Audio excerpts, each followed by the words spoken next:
ಈ ಅರ್ಚನ ಬುತ್ತಿ ತೋರಿಸಿಬಿಟ್ಟಿಲ್ಲ ನೀವು ಕಾಡಲ್ಲಿ ಇರಬೇಕು. ನನ್ನ ಮಕ್ಕಳು ಇಲ್ಲಿ ಬಂದು ಒಂದ್ಸರಿ ತಾತದ ಡಮಸ್ ಮಾಡ್ಯಾರೆ, ನೀನು ಮತ್ತೆ ಪೂರ್ತಿ ಬೌಂಡ್ರಿ ತೆಗೆದು ಮನೆ ಕಟ್ಟಿದ್ಯಾ? ನಿಮ್ ಜಾತಿ ಬುತ್ತಿ ಬಿಟ್ಟಿಯಾ ನೀನು? ಗೌರ್ಮೆಂಟ್ ಕೆಲಸದವನಿಗೂ ಒಂದೇ ಕಾನೂನು, ಒಂದು ಬಡವ ಆದ್ರೂ ಒಂದೇ ಕಾನೂನು, ಶ್ರೀಮಂತ ಆದ್ರೂ ಒಂದೇ ಕಾನೂನು. ಯಾಕೆ ಪೊಲೀಸರು ಬಂದು ಇಲ್ಲಿ ತನಿಖೆ ಮಾಡ್ಲಿಲ್ಲ? ಮಾತಾಡಂಗಿಲ್ಲ ಏನಿಲ್ಲ. ನಾಳೆಗೆಲ್ಲ ಹೊರಗೆ ಬಂತು ಮತ್ತೆ ಪೂರ್ತಿ ನನ್ನ ಮಗ ಅಪ್ಪ ಸತ್ತೋಗ್ಬಿಡ್ತೀಯಪ್ಪ ಅಂತ ಹೇಳಿ ಹೊಚ್ಕೊಂಡು ಮತ್ತೆ ಬೆಳ್ತಂಗಡಿಗೆ ಹೋಗಿದ್ದೆ.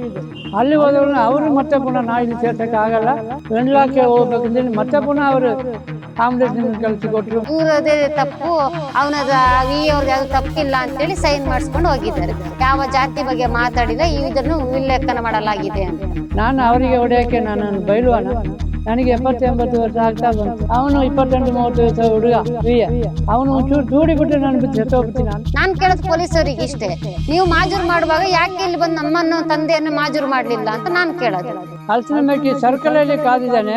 ಇವರೆಲ್ಲ ಹೋಗಿದ್ದು ನೋಡಿ 12ವರೆಗೆ ಇಲ್ಲಿ ಬಂದಿದ್ದವನು. ತಹಸೀಲ್ದಾರ್ ಕೆಲಸ ಹೋಗ್ತದೆ, VA ಕೆಲಸ ಹೋಗ್ತದೆ, ರೆವೆನ್ಯೂ ಇನ್ಸ್ಪೆಕ್ಟರ್ ಕೆಲಸ ಹೋಗ್ತದೆ, ಅವರೆಲ್ಲ ಸೇರಿ ಇದು ಮಾಡಿರೋದು. ಕೋರ್ಟ್ಗೆ ಹೋದ್ರೆ ಹೋಗ್ತೀನಿ, ಜೈಲಿಗೆ ಹೋದ್ರೆ ಹೋಗ್ತೀನಿ. ಈ ಜಾಗ ಮಾತ್ರ ನಾನು ಬಿಟ್ಟುಕೊಡಕ್ಕೆ ಯಾವ ಕಾರಣಕ್ಕೂ ಇಲ್ಲ. ನನಗೆ ಆಗ್ಬೋದು.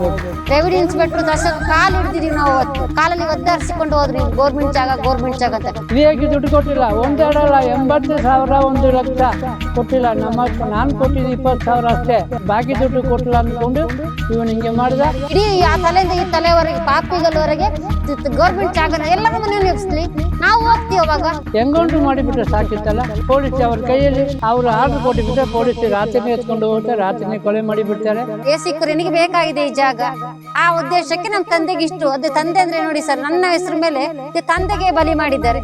ಯಾರ ಮಾತು ಕಟ್ಟಿಕೊಂಡು ನನಗೆ ಬಂದು ಉಲ್ಲಂಘನೆ ಮಾಡಿಲ್ಲ. ಇವರ ಕೈಯಿಂದನೇ ಕಟ್ಟಿಕೊಡ್ಬೇಕು. ಜೀವ ಹೋದ್ರು ಸರಿ, ಇದ್ರು ಸರಿ. ನಾನು ಇವತ್ತು ಹೇಳಿದಷ್ಟೇ ಅವತ್ತು ಸರ್. ಈ ಮಣ್ಣು ಬಿಟ್ಟು ನಾವೆಲ್ಲೂ ಹೋಗಲ್ಲ ಸರ್. ಸತ್ರ ಇದೇ ಮಣ್ಣಲ್ಲಿ ಸಾಯ್ತೀವಿ, ಇದ್ರೆ ಇಲ್ಲೇ ಮಣ್ಣಲ್ಲಿ ಇರ್ತೀವಿ. ನನಗೆ ಉಳಿಬೇಕು ಅಂತ ಹೇಳಿ ಕಲ್ಸ್ಯಾರು. ಬಂದು ಮಾಡಿದ್ರು, ಹೊಡೆದ್ರು, ಹೋದ್ರು. ನಾನು ಸತ್ತು ಹೋಗ್ಬಿಟ್ಟೆ, ಹೋಯ್ತಾ ಕೆಲಸ. ನಾನು ಸತ್ತಿಲ್ಲ, ದೇವ್ರು ನನಗೆ ಉಳಿಸ್ಕೊಂಡ್ಯಾನೆ.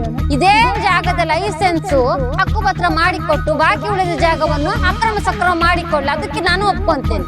ತಹಸೀಲ್ದಾರೇ, ಪ್ರಭಾಕರ್ ಕರ್ಜೂರವರೇ, ನೀವು ಮಾಡ್ತಿರೋದು ಒಂದೊಂದು ಅನ್ಯಾಯ ನಿಮಗೆ ಗೊತ್ತಾಗ್ತದೆ ನೋಡಿ ಸರ್. ಈ ಜಾಗಕ್ಕೆ ನೀವು ಲೈಸೆನ್ಸ್ ಜಾಗಕ್ಕೆ ನಮ್ಗೆ ಹಕ್ಕುಪತ್ರ ಮಾಡಿಕೊಡಿ, ನಿಮ್ಗೆ ಒಂದು ಬೆಲೆ ಸಿಗ್ತದೆ. ಇಲ್ಲ ನಮ್ಮ ಕಣ್ಣೀರು ಶಾಪ ನಿಮ್ಗೆ ಯಾವತ್ತೂ ತಟ್ಟಿದೆ ಬಿಡೋದಲ್ಲ, ತಟ್ಟುತ್ತೆ ಸರ್.